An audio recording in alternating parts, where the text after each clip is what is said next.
bueno, qué pasa con los precios es, por ejemplo, un bien importado, un celular, está bien, debería trasladarse una buena parte. Un producto que tiene una parte de importaciones, otra parte. Ahora, los alimentos, la chaucha, ¿viste cómo es? ¿Por qué suben? Y eso puede subir igual por especulación. Sí, ahí pasa algo, ¿no? Porque recordemos que hay control de precios en Argentina, ¿no? En este momento estamos con el programa de precios máximos. No especulación de la verdulería, obviamente, no pasa por ahí, sino que también en niveles macro y las apuestas, por ejemplo, en la soja o todos los commodities, hace que todo se trastoque. Pero perdón, te estoy interrumpiendo. No, lo que yo quería decir es que en este momento en Argentina hay control de precios. Está el programa Precios Máximos que retrotrajo los precios al 6 de marzo, después hubo 2 aumentos sobre eso en lo que va del año, pero eso funciona muy bien en los supermercados que están instalados, en los grandes supermercados están instalados en las grandes ciudades. Ahora, cuando vos te alejás de las grandes ciudades y la mayor parte de la venta corre por cuenta de almacenes, bueno, muchas veces las empresas que proveen esos almacenes o los mayoristas que proveen esos almacenes no tienen el mismo tipo de control que sí sucede en un supermercado de la capital federal o del Gran Buenos Aires, ¿no? Sabés que, bueno, con lo que dicen ustedes, hoy en el móvil de C5N estuvimos recorriendo carnicerías y demás, y lo que decían algunos carniceros es que cuando a ellos les llega el precio, digamos, le bajan la carne, la media res, es tan grande la cadena, porque yo le preguntaba a veces, bueno, ¿y por qué te justifican el aumento, no? Claro. Y entonces dice, es muy grande la cadena, está el Matarife, está el que transporta, el que la baja, qué sé yo. Eso es algo que se discutió muchas veces acá en Argentina, ¿no? ¿Por cuántas manos pasa? ¿Quién te quita lo subido? Bueno, pero en esto pasó algo en los últimos días que fue llamativo, que justamente los almacenes y los supermercados mayoristas sacaron un comunicado en conjunto diciendo que ellos estaban recibiendo precios por encima de lo habilitado por el gobierno y que no podían respetar el programa Precios Máximos, por eso justamente pasando la pelota para las empresas proveedoras de alimentos. Bien, les decíamos, el informe de Andrés sobre los usureros, que hay dos versiones de estafas.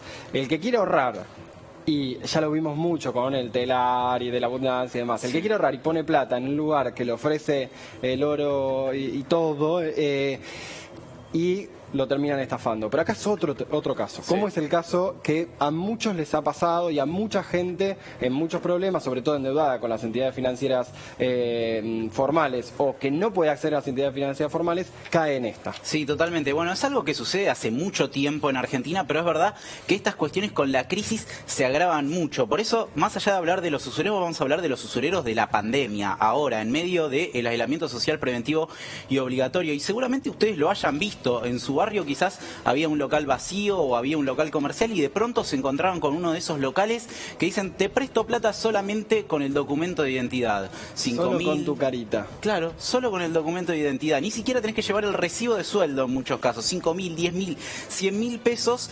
¿Y qué es lo que hay detrás de eso? Hay tasas que son tremendas, ¿sabes? Te cobran un interés importantísimo que en muchos casos llega incluso hasta el 400%. No, mirá. Y vamos a arrancar por mostrar los papeles, digamos, ¿no? Este es un caso de muchísimos que podríamos mostrar, pero tasa, Darío, 475%. Como siempre trae los pelpas acá, Andrés. O sea, si pedís una luca, después tenés que volver. Bueno, en realidad hay gente que pide entre 5 y 10.000 pesos por lo general, y después tiene casi el 500% de que devolver, cuando en un banco formal en realidad hoy estaría más cerca del 40-50. Claro, sí. También ahí hay un engaño muy importante porque lo que hacen estas entidades es dibujarse de otra cosa. Se dibujan de cooperativas, se dibujan de mutuales y entonces se salen por fuera de las reglas del Banco Central, ¿no? Y aparte hacen algo que lo hacen también las casas grandes, igual, que es que no te dicen esto que te dice Andrés, esto es letra chica. Claro. Cuando te lo ofrecen, te dicen, mirá, esto en un año pagás 112 pesos por mes más y bla, bla, bla, y te confunden. Obviamente, uno no está. A ver, lo más importante en economía es la información. Eso es clave y obviamente es clave para este tipo de transacciones, para las negociaciones salariales o para entender un poco también cómo hacer que no te estafen. Sí. Y acá la clave es que vos vas hiper necesitado. Claro.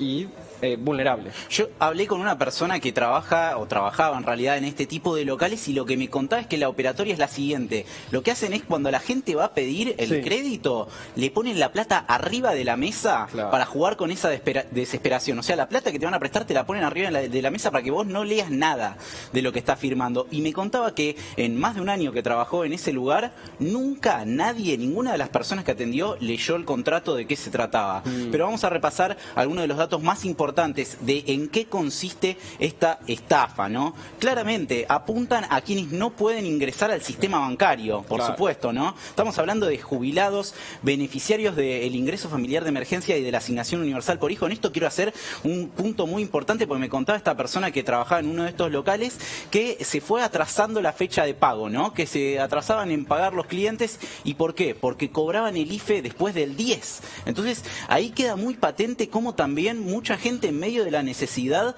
gastaba lo que es una política de Estado muy importante en pagarle a estos usureros que, como mostramos recién, cobran tasas de más del 400%. En algunos casos, ¿sabés qué, Darío? Llegan al 1000% las tasas de interés que cobran este tipo de locales. Y además... Mirá, eso último, ¿no?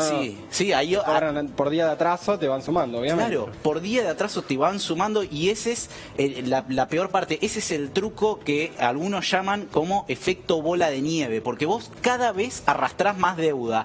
Cada día que pasa, 0,8%, cada día demora, cada día que arrastrás más deuda, es un 0,8 que además se sube al 0,8, claro, sí, al 0,8, así progresivamente, ¿no? Con la primera parte, mucha gente estaba en el sistema formal de endeudarse tanto, salió, y vimos durante el macrismo cómo subió mucho. Después de la pandemia también siguió subiendo la cantidad de gente endeudada, 9 de cada 10 en Argentina, pero aparte, mucha gente que cobra algunos de los beneficios de los planes y va derecho a pagar. O sea, en lugar de pensar en cómo algo para sobrevivir esta pandemia, está yendo a pagar estos, ¿cómo se llama? Estas cuotas que tienen que pagar. Sí, totalmente. Y además hay otra cuestión en todo esto, ¿no? Es, claro, por supuesto que estas empresas se aseguran que después te van a cobrar. ¿Cómo se aseguran que te van a cobrar? Apretándote, pidiéndote teléfono de tus familiares, amenazándote. Pero, ¿qué les parece si mejor escuchamos el testimonio en primera persona de una de las víctimas de estas estafas? Se llama Roxana, esta persona que vamos a escuchar ahora, y es justamente víctima de estos usureros de la pandemia.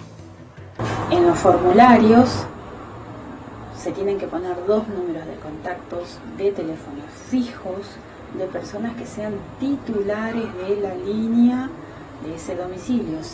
Me atrasé durante 48 horas porque no me habían pagado y llamaron durante la mañana, el mediodía y la tarde 3 veces por día durante 2 días a estas 2 personas que me llamaron apuradas después del primer llamado, diciéndome de cuánto me había atrasado, y le dije, venció ayer, me traen estos papeles, 4 de esas hojas es un seguro de vida contra todo riesgo, vamos a decirle, donde en la declaración jurada uno tiene que poner que no tiene enfermedades preexistentes, y es ahí cuando uno que te cae la ficha, vamos a decir. ¿Será porque uno ha visto demasiadas películas o no, o demás? Pero te hace pensar, ¿y el seguro de vida que firme contra qué es? O sea, si yo no pago, ¿me lo van a hacer pasar como un accidente o no? La clave de lo que dice Roxana, ahí te cae la ficha. Como bueno, después alguien te avisa y ahí te cae la ficha. Sí. Y además ahí te cae la ficha de la manera en que te van a apretar para cobrarte si es que te atrasás. Es tremendo. Yo hablé con varias personas que fueron víctimas de este tipo de estafa. La verdad que los llamados que te hacen desde este tipo de locales, después te dicen que te llaman de un estudio jurídico cuando en realidad son los mismos empleados de estas financieras o pseudo financieras, de todo. Te dicen que te van a embargar el sueldo, te dicen que se van a quedar con tu casa, te dicen que te van a romper las piernas, de todo te dicen. Te aprietan fuerte, sí.